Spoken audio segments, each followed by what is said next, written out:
Gaza में एक और इजरायली फौजी हलाक हुआ है। हमास के साथ मुठभेड़ के दौरान 2 इजरायली फौजी जख्मी हुए। अब तक 29 फौजियों की मौत हो चुकी है। आईडीएफ ने दी जानकारी, 7 अक्टूबर से आईडीएफ ने 346 फौजी जवानों को खो दिया है।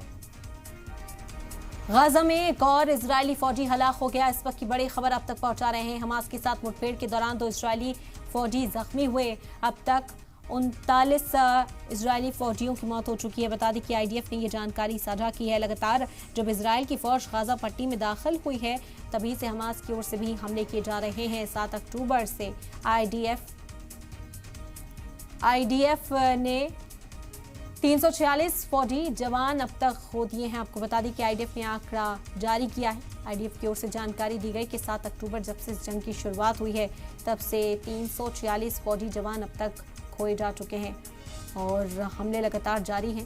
पहले तो हवाई हमले किए जा रहे थे, लेकिन जब से फौजी ज़मीनी सतह पर हमले करने के लिए उतरे हैं, ये जो तादाद है, जो आंकड़ा है, मुसलसल बढ़ता हुआ नजर आ रहा है। हमास की ओर से भी हमले किए जा रहे हैं। अब तक 29 इजरायली फौजियों की मौत हो चुकी है।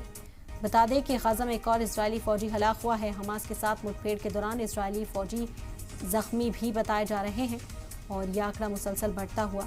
आईडीएफ ने ऐलान किया, ये जानकारी दी कि 7 अक्टूबर से शुरू हुई इस जंग में लगभग 1 महीने का वक्त अब बीत चुका है और जब से ज़मीनी हमले शुरू किए हैं, तब से फौज यहाँ बढ़ती हुई नजर आ रही है।